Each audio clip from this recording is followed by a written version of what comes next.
Alright, so I took a real quick break. I had like a half drank soda, and then I went and got myself a full soda.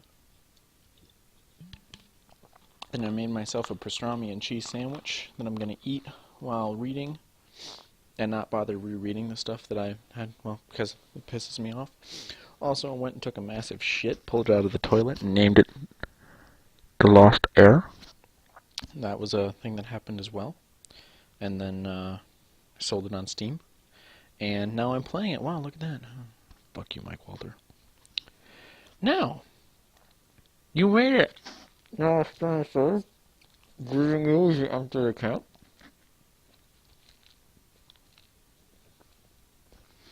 Your friends give you nods of goodbye as they lead to their private tents. A soldier carries little Amos over to you and puts him in your arms. Oh, so precious. I really couldn't give 2 fucks less. You walk towards your tent with Nalistan walking alongside you, eager for news. We're fucked. Think I have a piece of the puzzle as to why Zuzak has done all of this. I may have found something to stop Zuzak. No, I literally probably found like a Somrath cookbook. And not even the Anarchist one. Don't think this consortium is involved. We say no. I'll go my time. Consortium's not involved. You summarize what you know. Everything you've seen seems to indicate that Zuzak has been working independently of the consortium. First, he murders your parents and tries to steal the Kerr Demon Stone. With your parents gone, he was able to give demon summoning to the people and bring over many demons. This lowered the veil enough to summon Kagur after he stole the stone back from you. With Kagur, he was able to summon even more demons, including Bozar, who shields him from all harm. Despite all these opportunities, he has never tried to take the monarchy for himself. Instead, he just continues to bring forth more and more demons. The consortium clearly isn't involved, since their goal has always been to train demon summoners in the safe usage of demons. Zuzak's reckless summoning is the exact opposite of the goals of the consortium, although there are still some sympathizers among the planewalkers. The only problem I have with eating while I'm reading this is the fact that it's taking me longer to read it, and I just want to get through the fucking game. I'm going to say nothing, because I literally just picked up a random book, doesn't know what the fuck it is, so I'm just going to go to my tent. You make sure Zephyr is taken care of before leaving for bed. Stalin arranges his departure, wasting no time. I must go to Onedum and speak with our lore masters. I'm beginning to suspect something. I will return as soon as I can. I can't hire anybody. I don't have any. I know nothing about it. You look through the over on complicated writing system. Harmon, your childhood tutor, had taught you some these, but these look completely different. You realize that you won't be able to translate this all by yourself. You needed 90 arcana, or 2 levels in Sage. What did I have, like 88 arcana? Fuck you! Fuck you in the asshole. You send out word looking for affairs. We went and all one of the stars on this, but I should see the head of help. You need 9 exhausted. All those things amazing. Good man, sorry, that's gonna get from me. I'll put many people. Short-term relationship, we don't need that. No, fuck anybody that wants me to actually be king. Thank you, your highness. Blah, blah, blah, blah, blah. Yes, I can read this, but it's not easy. I need to consult my dictionaries, and worse, take some time. You hear a lot of complaining about the decision. Past monarchs have also granted titles for services, but since this waters down the nobility, the current nobles get upset. Once everyone has a title, it doesn't have any meaning. It will take much longer than you expected to translate the entire book to find something of use. Despite all of your troubles, the world continues to move on. The leaves of the trees gain vibrant colors and summer turns to fall. You know that your final meeting with Zuzak is inevitably getting closer, and that you need to prepare yourself for that day. Or just get killed by some, like, random person that, uses... Ooh, okay. I get to do some more, like, training. That'll be fun. Mm-hmm. Mm-hmm.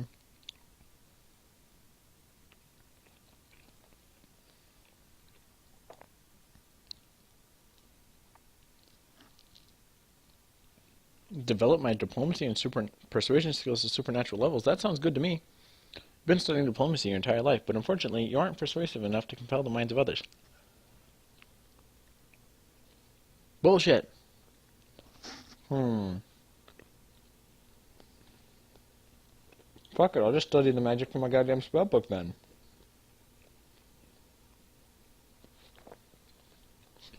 Now I have your chance. Oh my. Now I can understand the Somrath.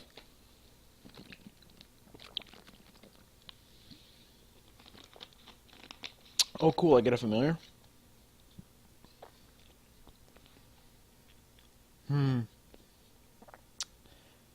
Cat, raven, rat. I would like to find something else in the future. The decision to bind a familiar away for the perfect companion is one of the most great decisions of a wizard needs to make. Morty. There are many tales of the wizard who and never finds a familiar because they're always waiting and then end up dying before you actually get to kill Zuzak. I mean, before they do anything else. You don't know if you'll be one of those wizards or not. Amos is now walking. Can I make like one of my people my familiars? That would be hilarious. Amos is now walking. A refugee camp is no place to raise a toddler, but with the demons walking around the countryside around you, there's no other choice. One day, after a meeting with the more advanced scouts, you return to your tent to find a very frantic soldier waiting for you. I swear I was watching him. I don't know how he got away from me. Are you fucking kidding me? And he loses my kid, too. Shit. Alright, let's check Jess's tent, see if she's eating him. Sure enough, you find him in Jess's tent. Hey! He smeared a handful of dust through his hair so that it looks like a white streak. Amos turns to look at you as you enter, then rolls his eyes, just as Jess does. Jess often does. Scold Amos for escaping my tent, laugh and let him keep playing in Jess's room, scold the nanny and command her to watch Amos. We'll laugh. Jess arrives a short time later and sees Amos pretending to be her. Despite the mess that was made, Jess smiles at the sight along with everyone else. I'm guessing they're in whoever's tent you happen to pick. Your Highness, a soldier shouts as you run into your room. There's a small group of people approaching the camp. They have a pack of demons chasing them. We could dispatch some soldiers, get here safely, but it'll be dangerous. Yes, some of the soldiers know if they make it here, allow them entrance, but we can't risk more lives. Yeah, we'll do that. I'm probably going to gain evil for that or some shit. You go to the edge of the camp to watch. Sure enough, you see 3 figures running like mad with 6 demons following them. You watch as your soldiers form a protective line to guard the camp. One of the runners is killed when the demon pounces on him. Oh, fuck, bitch. But the other 2 make it past the guards to safety. The soldiers kill off the demons before any can enter your camp. You're surprised to see that one of the newcomers is none other than Lord Tovor himself. Oh, cool.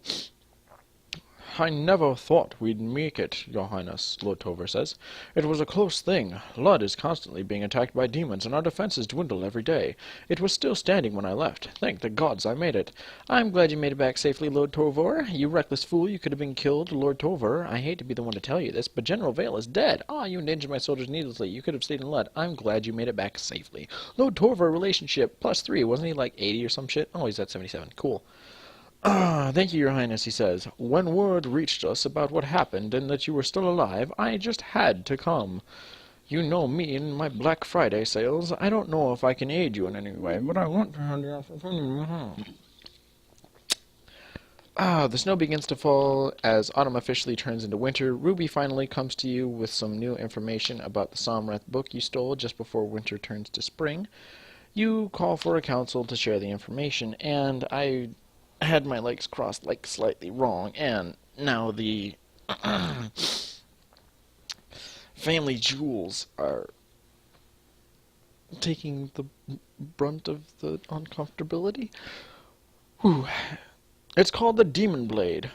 Oh, it's a female. It's called the Demon Blade, Ruby tells you as you gather companions. It's ancient, but the text is clear. It's the only known way to actually kill a demon. With it, you'll be able to slay both Bozar and Kagur. Without Bozar's shield and Kagur's demons, Zuzak will be rendered harmless. The difficult part is that the demon's blade last known location was the lost Samara capital city, which lies across the Silver Sea. Well, we'll go to, that, yep. We will gather what we need and leave for Brightwater once winter is fully ended. We'll leave immediately. Not like it's going to hurt anything. Everyone begins talking at once, but there is little more to be said. The fact is, you'll need to travel to Brightwater, find a ship, and sail across the Silver Sea. It will take months to sail to the ruined capital and back, but it's your only chance of defeating Zuzak. Of course, all your friends and child will come with you.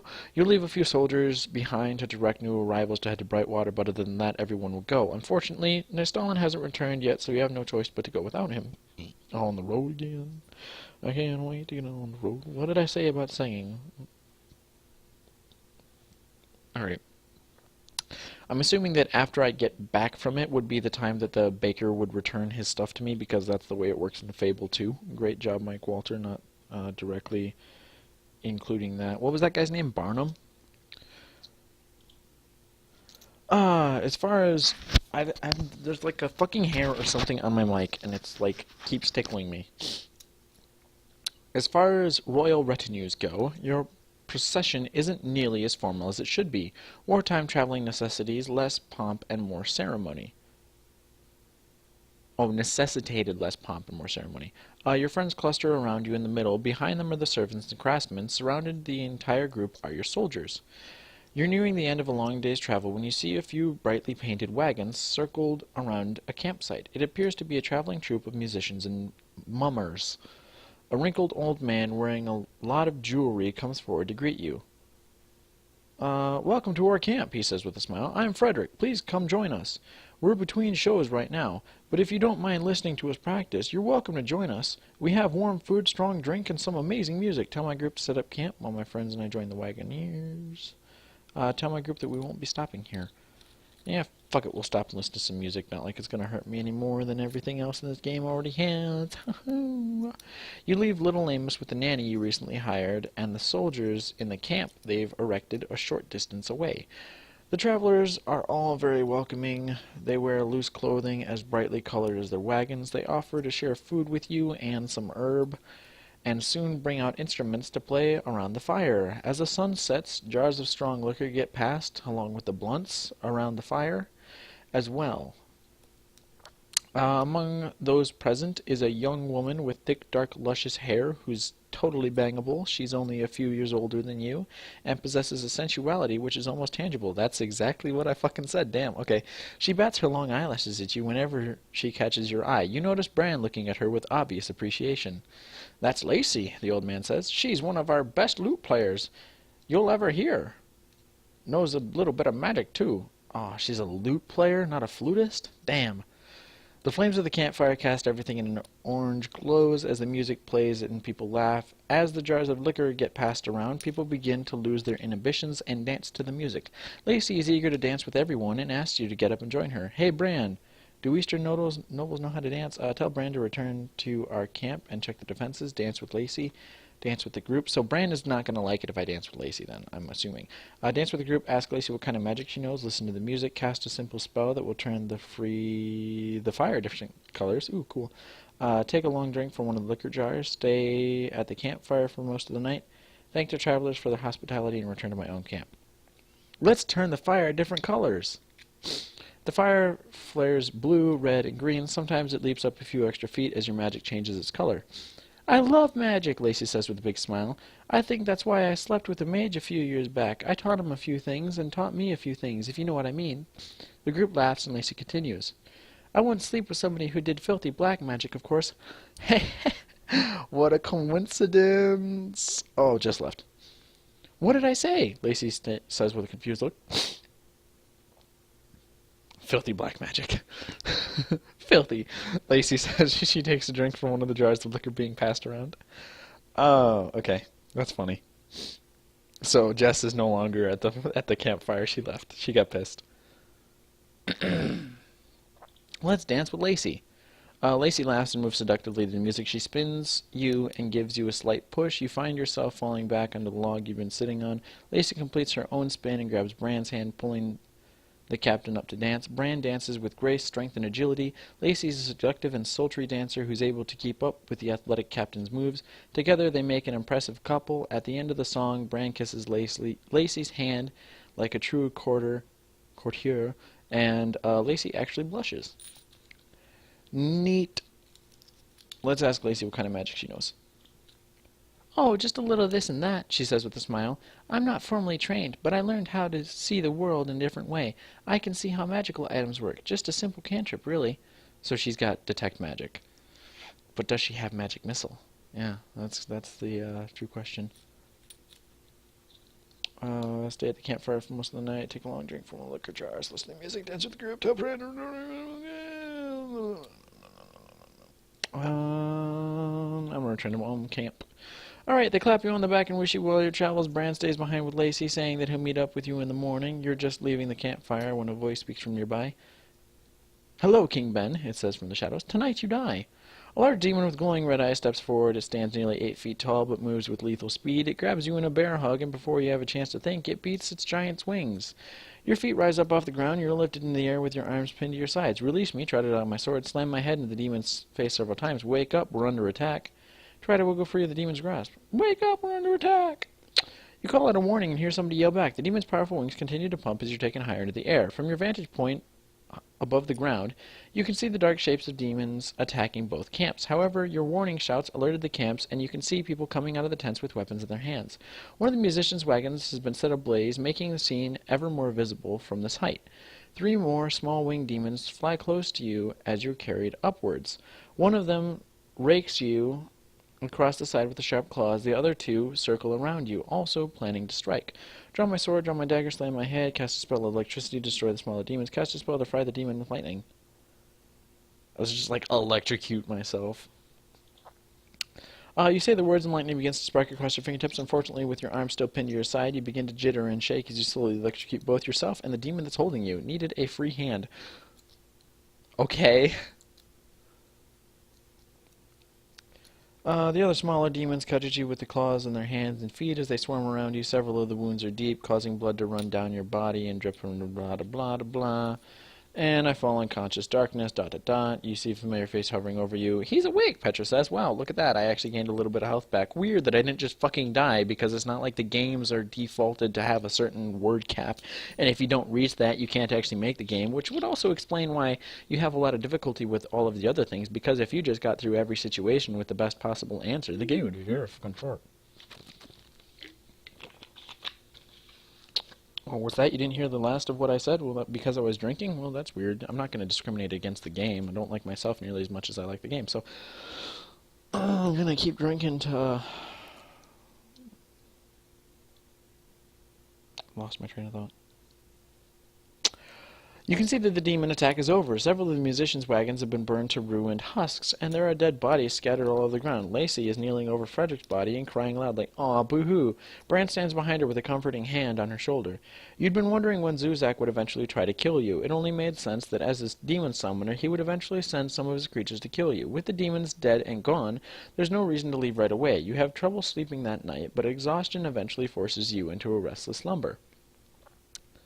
Or maybe Zuzak isn't even attacking me, and they're just going to be like, yeah, he wasn't actually the bad guy, it was everybody else that was with him, it was just like their things. He just wanted to summon the demons and bring back his son. He's not actually too bad of a guy, but instead, literally everybody is dead, and you're a piece of shit that doesn't know anything but a little bit of magic, and you can't even, like, detect magic properly, because you've only got 98 fucking %. In the morning, the scene of fight looks even worse. Blood, both human and demon, is splattered all over the place. The burned-out wagons are still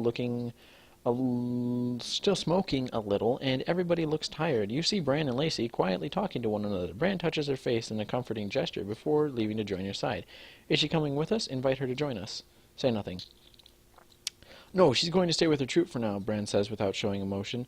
They're going to bury Frederick and the others first, and might come to Brightwater after. We'll see. Lacey waves goodbye from one of the wagons that didn't get destroyed. Several weeks later. The days go by without incident until you're nearly Brightwater and passing close to the Academy of Wizards. The ground suddenly begins to shake and fire falls from the sky. Your soldiers scatter and look to see the horizon for a source of trouble. Theo draws his large hammer. Wow, it's been a while since he's been mentioned. Bran holds his longsword in his hands. Jess's eyes glow white. Petra draws her mace. And where's that? Oh yeah, she's dead. Leave your baggage on the ground and move on, a voice suddenly says from a stone next to the road. This is your only warning. Okay, I'll leave 150 gold here. We're just passing through. Blah, blah, blah, blah. Who's there? What was that? Your words are answered by a loud crash. Suddenly a bolt of lightning streaks down from the clouds above, and my 10% health gets me killed. It strikes right in the middle of your group, but luckily it doesn't hit anyone. That was your only warning, the voice says. Leave your bags. The next one will kill somebody. Let us go. We've done nothing to harm you. No, this is your last warning. You're bluffing. If you wanted us dead, you could have hit us. I'm going to call him out as bluffing and fucking die. You get a lot of nervous looks from your companions' soldiers. Needed 70 perception. Your companions scramble for their coin purses and quickly begin piling blah, blah, blah, blah, blah. Yeah, of course they're going to pay for fucking everything because I have no goddamn money. Where the fuck was I supposed to have money from? Literally had the option of, like, paying, like, 12,000 fucking coins, 1,200 coins while I was out the place, and then the card game as well, whatever the hell that was called. This game is so pay to win. Bullshit. Don't have any goddamn money. You may go, the voice says from the rock. Well, fuck off. You move down the road away from the talking stone. You haven't gotten very far when you hear footsteps running towards you. To your surprise, you see Milk standing there with a big smile on his face. 3 people stand with him, and all 4 of them are wearing academy robes. Your companions are given back their gold. I'm sorry, one of them says. Nook didn't want us to get money this way, and we should have listened to him. He said that the king of Daria was traveling to Brightwater, and we came here to help you. We didn't recognize you and can't believe that we tried to rob you. Seriously? What?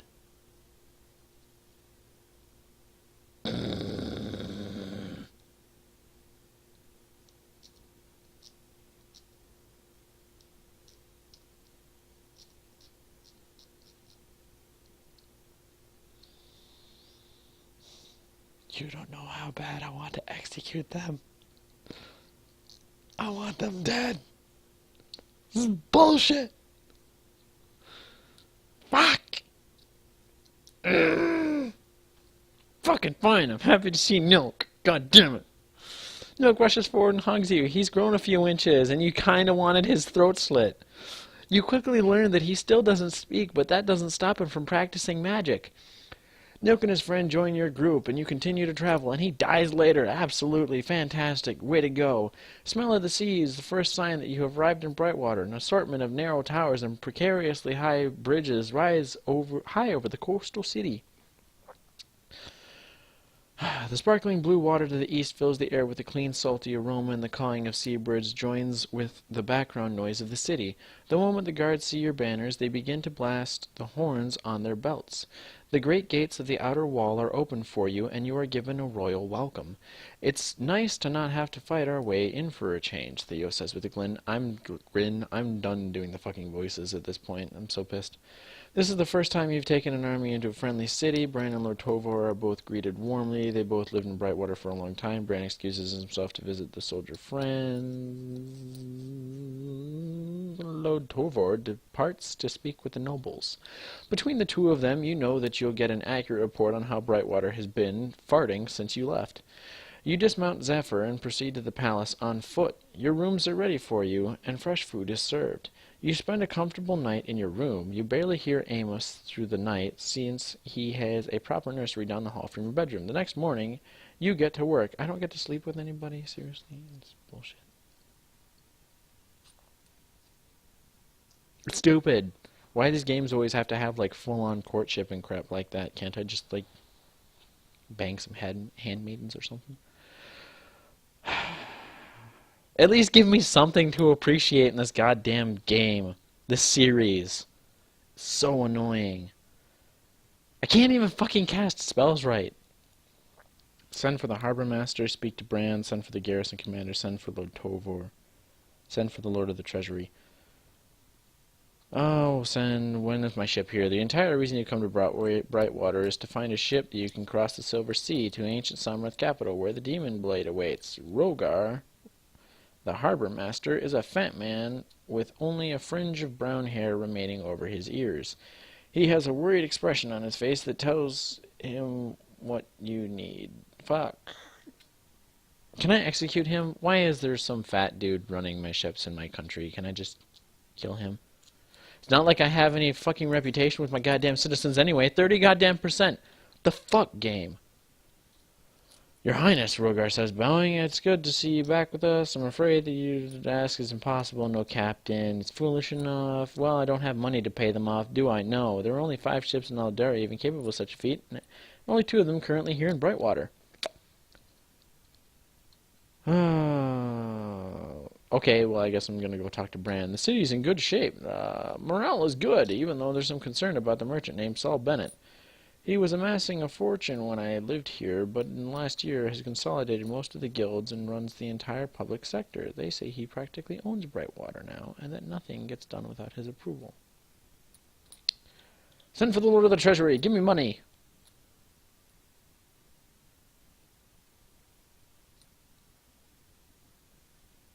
Although this is good news for Daria, you know that you still don't have free access to the money. Fuck off! Send to the garrison. Abigail, the garrison commander, enters and bows to you. She has iron gray hair and looks old enough to be your mother. Great. Is she hot, though? But she's tall, lean, and wears the insignia of Brightwater on her shield. She salutes you. We've been attacked 2 dozen times since the Demon War began a year ago. The first attacks didn't start until the middle of summer. They've been regular all through the winter and this spring. It feels very haphazard. We believe that our greatest asset is our distance from Tornassa. The demons are pouring across Darien in all the directions, attacking anything in their path. We draw those in the area size of our city, but so far we've been able to repel all assaults. Double the guards now that I'm here. You will be reporting to Captain Bran from now on. Good work. Carry on. The commander salutes you and leaves, and you watch her ass jiggle. It's time to find a ship. You gather your friends and go down to the docks. A small contingent of royal guards accompany you. Instruct the guards to clear my path. Instruct the guards to stand by me. Stand by me. Citizen reputation +5. Citizen fear -5. Fuck yeah! I got more than 10. You lead the way. Your guards, blah, blah, blah, blah. You find the captains, Captain Hornsby, you wish to disguise, Captain Tullis. Captains. You find the captains of only 2 open seats, except for a half-orc woman asleep at the bar. The bartender clears the table for you. You see the Captain's Hornsby, his eye patch, wears a cutlass on the belt. Captain Tullius, whipped in, wearing a rapier. They look very nervous. Why do they look nervous? What the fuck? Well, the hiring of your ships. Your Majesty, I'm sorry, but we have already been commissioned. Saul Bennett has hired both of us to carry cargo up the coast. I will pay you more. It doesn't matter. I am your king. I must have the ship. Oh, we're going to lose some citizen reputation right now, right? That doesn't matter, a well-dressed man from another table says. I have a legal contract with these 2 ships and their captains. You may be the ruler of Daria, but the law is on this very clear. The demon war of yours is very lucrative, and I've hired every captain in Brightwater. Not all of them, a half-orc woman in the bar says loudly, waking up. She's large and powerful-looking, as her race usually is. You see that her green skin is ruddy and weather-beaten, although her eyes are bloodshot from drinking. They're also alert and watch you carefully. You notice that she has many strange pieces of jewelry on her wrists and around her neck made from feather, bird skull, and animal teeth. Who are you? Do you have a ship? Do you have a contract with Saul Bennett, too? Do you have a ship? I sure do. The Epiphany is the best ship in Daria, the half-orc woman says. There you are, Your Highness, Saul Bennett says. Daria here shall blah, blah, blah, blah, blah.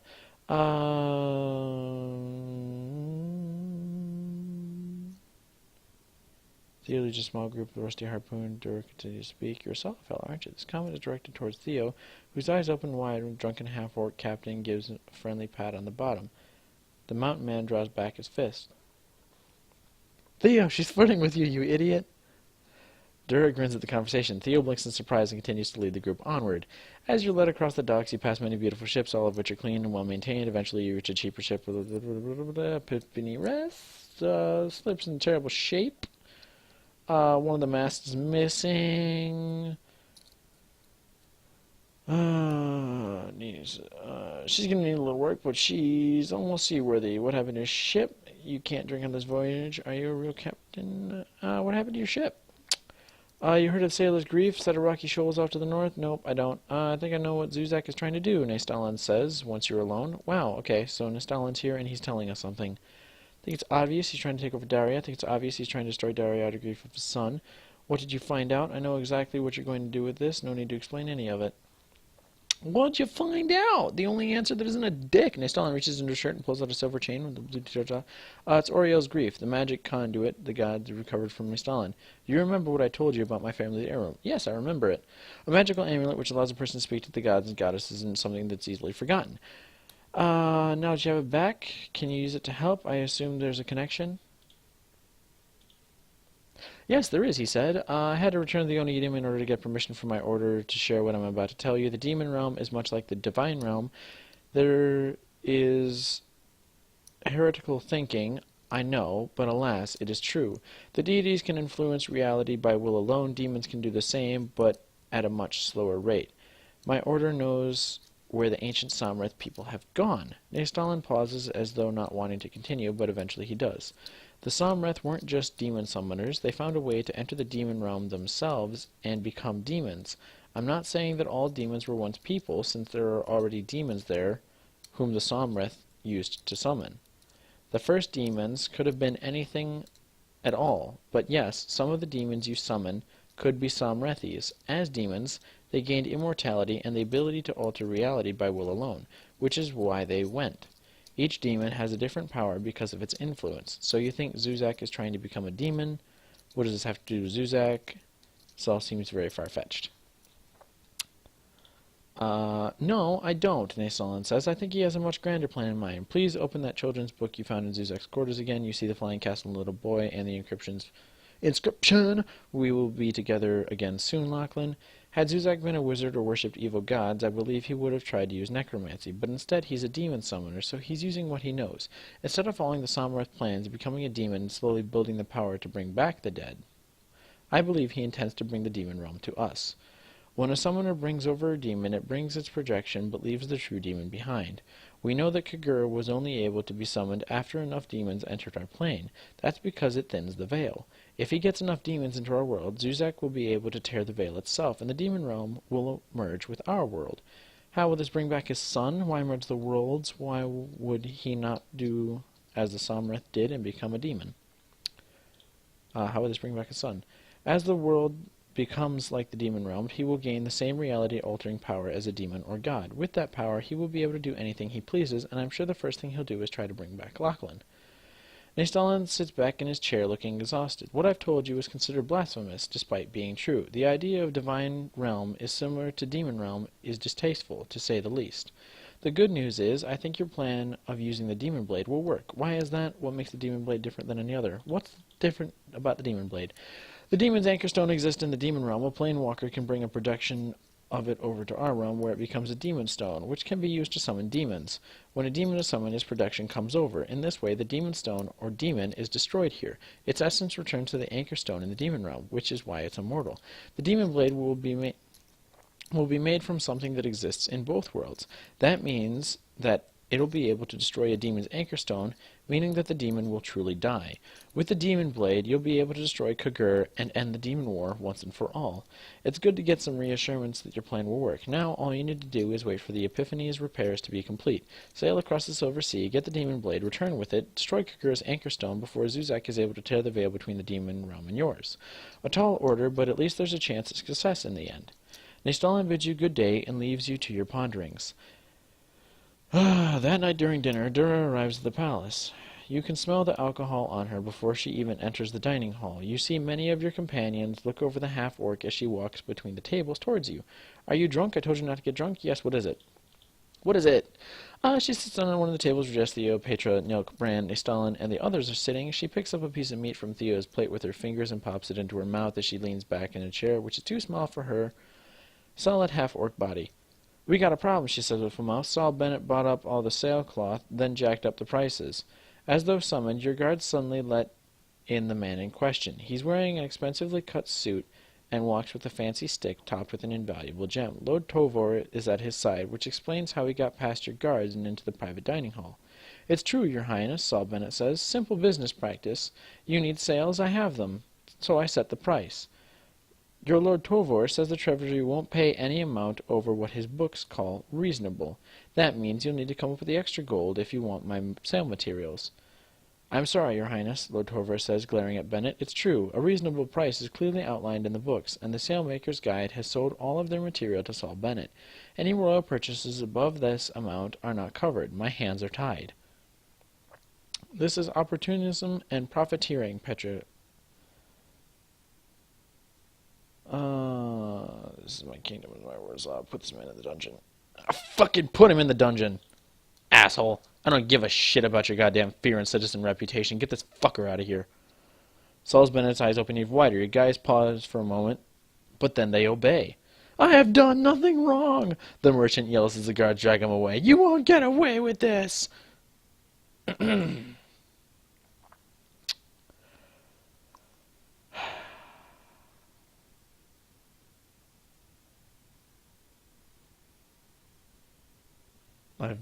I very much want to execute him publicly.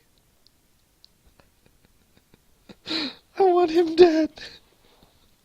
I want all these fuckers dead. I want them all dead. They need to die. Oh my god. Okay. Fuck it. We'll let him out after a few weeks. I want him dead. God damn it. You had no legal reason to say nothing and allow the older child to watch the small. You're very impressed with how much Nilk has changed since the time in Brightwater Dungeons. You were worried that returning to the city with his confinement might have been a detrimental effect, but it hasn't. Although he still doesn't speak, he wears the robes of an academy wizard and spends most of his time reading thick books and learning new magic. One day you find him standing in the nursery staring at Amos crawling around on the floor. The long look on Nook's face is unreadable, but seems quite serious. Say nothing. Yeah, sure. We'll leave him alone. Everyone has begun to trust Nilk, and so do you. Amos's nanny even allows the child to stay, which is rare, since she shoos everyone else away from the nursery. You're sitting at your desk one day when the alarm bells begin to ring. You set down the ledger and pen you'd been using. Now that you're back in normal setting, paperwork has returned. You leave it behind and go outside to see what's happening. When you reach the main gate of the outer wall, you see that Abigail has it under control. A group of travelers are racing towards the gate and have drawn a few demons behind them. You recognize Lacey and a few other musicians among them. It's just another small band of demons, she says, then instructs the guards to prepare to go out and meet them. It's strange that we don't meet more resistance. Instead of sending his entire demon army at us, it's as though we're only getting a handful of wandering demons that happen to stumble upon us. Watch the battle, lead the battle. Let's lead the battle. Let's fight some shit. It isn't much of a battle. Whatever. Greet Lacey. Hello, Your Highness, she says with a bow. Thank you for your help. We ran into those demons 2 days ago, and they've been following us ever since. She doesn't say why she's here, but you suspect that she's come to see Bran. A few days later, you're returning to your room earlier than expected. When you see a young servant dusting your shelves, he bows and begins backing out of your room. Pardon my impertinence, Your Majesty, he says before leaving, but what does it do? It's a Lou Omar original, isn't it? You noticed that he had been dusting Amos's spider statue. I don't know what it does. Does you? Do you? What? Me? The servant says. No, sorry, but my uncle might. He owns a shop that contains many curiosities and collectibles. He has a few of Lamar's creations. Visit the shop. Oh, the small shop has many interesting things in it, but none of them seem magical. You meet the servant's uncle. He looks at you, the statue. Oh, yes, it's definitely of Leo Lamar's creations, he says. My nephew has a good eye. He'll inherit this store someday, and he'll do a good job with it. What do you know about Leomar? Do you know what it does? Amos, and you want to buy it? What does it do? No clue, but I'm guessing it has one of the last things he made before he was murdered. You know about Lamar? Nope, never heard of Amos, sorry. What do you know about Leomar? Sad story. He made a lot of powerful items, but he got tangled up in a gang of fellows and wanted blah, blah, blah, blah. I heard he committed suicide. Those dark-hearted bastards made it look like suicide, but no, he was murdered. He suddenly turns away from you and starts rummaging through the shelves of the shop. He doesn't say a word, and you start to wonder if he's done talking when he suddenly turns around with a circular object in his hand. He holds out statue and a look of excitement on his face. Give him the statue. I think the base goes with that statue, he says, puts the object together. Sure enough, the statue and platform join together with a click. You hear a low whirring sound from within the statue. Something activates. The shopkeeper clasps his hands excitedly. It's a Lumar, all right, and it's powered up now. Just give that base another twist and it'll activate. I'd save it for when you're in trouble, though, since that base only holds one charge. You thank the shopkeeper and leave his store. Activate its spice statue. Cool. In honor of your presence in Brightwater, Grand Tournament is to be held. It's being run by several wealthy nobles in conjunction with many guilds, especially the Fighters Guild and Mages Guild. Brightwater already has an old arena, but with the largest tournament in 100 years about to take place, it's being completely refitted. Lord Tovor tells you that he fully supports it, since it will bring in a lot of business to the flagging commerce of the city. Flagging commerce? Yeah, flagging. It will also be a great morale boost for everyone, since it's diversion from the war. All of your companions seem excited about it, too. We're going to let it take place. Alright, all your companions are very excited about the tournament. Theo says that such tournaments are more regular in Norgan Mountains, although some of the formats seem very different. Think you have a good chance of winning it, he tells you while inspecting his enormous hammer for flaws. Except for the magic parts, this will be fun. Magic is allowed, Jess says with a dark smile. Soul-burning is magic. I'm going to make some of those big knights wet their plate mail. You're surprised when Note comes to you sign-up sheet for the tournament. Although he's very young, his actual age is unknown, so you could allow him to join if you wish. Yeah. Sure, he can go ahead. Whatever. I don't care. Might die. Can I join? Hey, it says sign up for the tournament down there. Well, no, I didn't see that.